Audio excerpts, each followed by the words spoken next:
Okay, so I want to welcome everyone to the Design Your Best Financial Year Ever.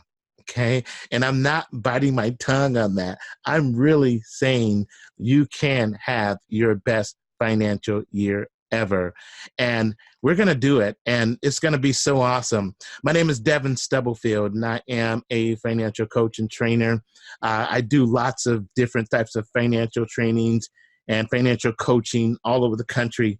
And, I get asked lots of questions around, how can people really stick to their financial goals and make things happen? And so I created this webinar in response to that. And it's just been amazing. And so I do have a promise for you tonight, though. I want you to understand this. Today, you will learn how to put into place the elements that will trigger your next major financial achievement.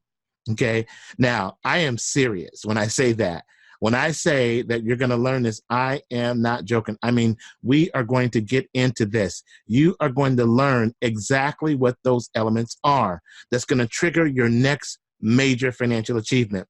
Now, I'm just really excited about this because I know this stuff works. This is what I do all of the time. This is my day job. And so I'm going to do what I can to share with you all the information that I believe is going to take you into this next level.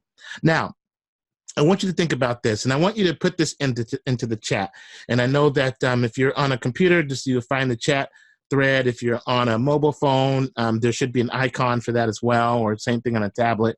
But what are the top 3 things that will make this year your best financial year ever?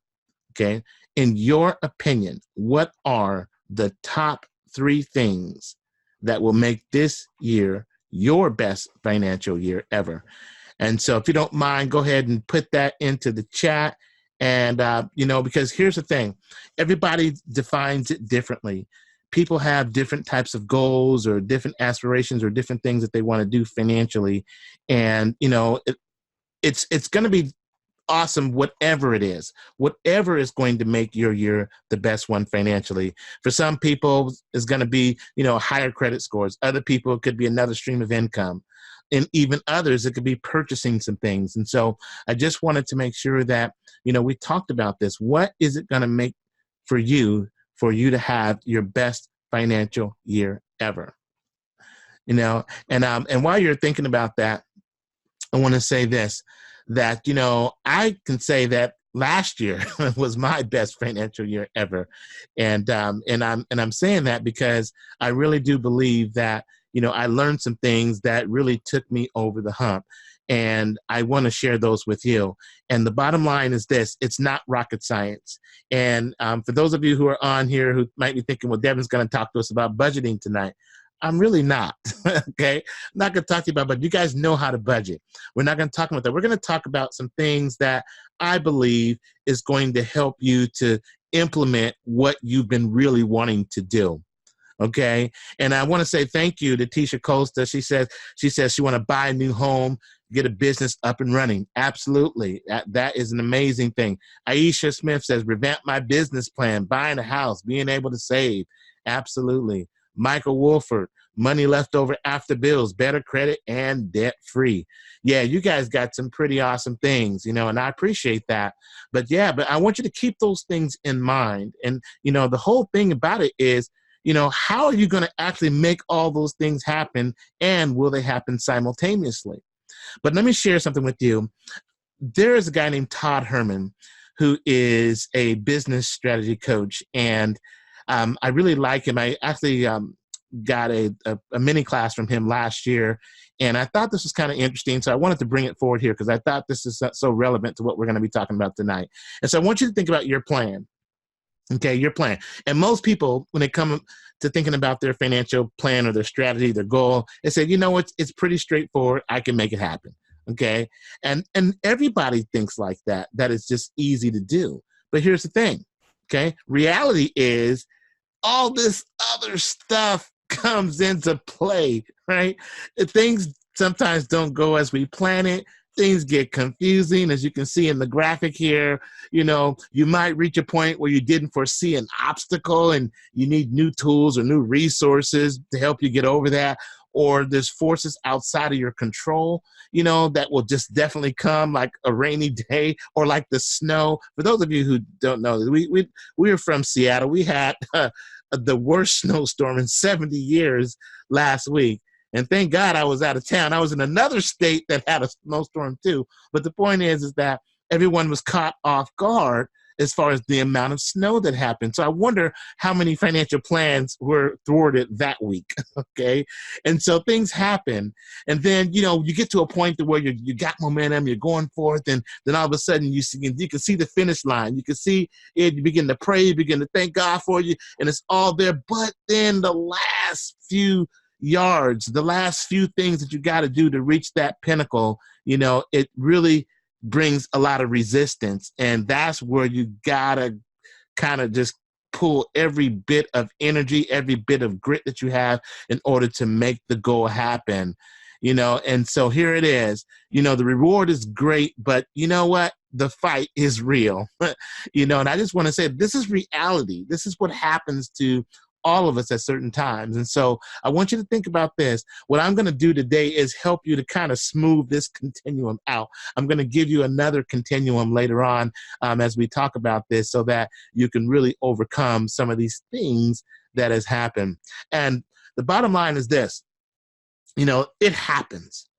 And so I want to say to you all right now, we really can't do anything to stop the momentum of forces outside of us. We can't stop other people from doing what they do. We can't stop, you know, the weather. We can't stop business, the markets, all those things. So things are going to happen. But here's the thing. I want you to think about your goals again. Now, goals that are distant and abstract. So this is part of the problem. Sometimes people write their goals, but they're distant, like they're far off. And I know that, you know, we write goals for the future, but we gotta do something to bring our goals into the present, even though it might take you a few months to get there. But here's the thing, if the goal stays distant and abstract, here's the risk we run. It competes with financial matters that are pressing today.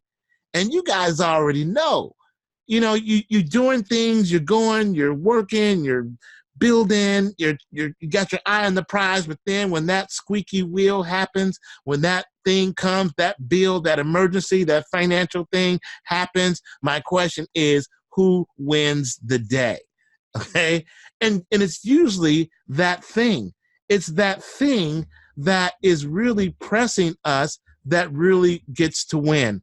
And so my question is, how can we overcome this? How can we keep our focus on handling our business for the day, but at the same time, making sure that we're still able to fund the financial goals that we want to get to in the future? And so that is the question. But we got to remember, if the goals are abstract and distant in our minds, guess what? We're going to just shove it out the way and work with what we're working with instead. That's human nature. Now, I'm going to share something with you that came from the United States military. This is called an after-action review. Now, what do we mean by this? Well, what happens is, you know, if the Army or the Marines or the Navy, they went on a mission, and whether the mission failed or whether it was successful, every military branch has a form of conducting an after-action review. In other words, it is a simple process to capture the lessons learned from the past successes and failures with the intention of improving future performance. Okay, so we're not looking at it just to see, oh, what went wrong? You know, why didn't we win? Or what was the deal here? No, we're looking at it from, all right, what can we learn from this? How can we get better? And so that's what I'm asking you to do about your finances. Even as we go through this tonight, I want you to think about how you did, okay? It's reflect on what you did or what you didn't do, okay? One or the other. Because sometimes we don't achieve because of stuff we didn't do. Sometimes we do things, but we do the wrong thing. And so I want you to think about how you can reflect on what you did or didn't do so that you can do better next time. And that's what this is about. How can you do better next time? We're not going to go into the past and beat ourselves up. No, stop beating yourself up financially. The devil's a liar. We're not going to allow him to do that to us anymore. We're not going to go back and lament on yesterday. We're going to take yesterday and we're going to learn from it. And that's what I want you to do. We're going to learn from whatever it was we did yesterday. Think about this. Okay, imagine this could be you. Let's say you're sitting there, you're thinking about all the things that you went through financially and, what went right, what went wrong, what could you learn from it? So my question now, and I want all of you to think about this, what could you be doing different financially that you couldn't get yourself to do consistently in the past? All right?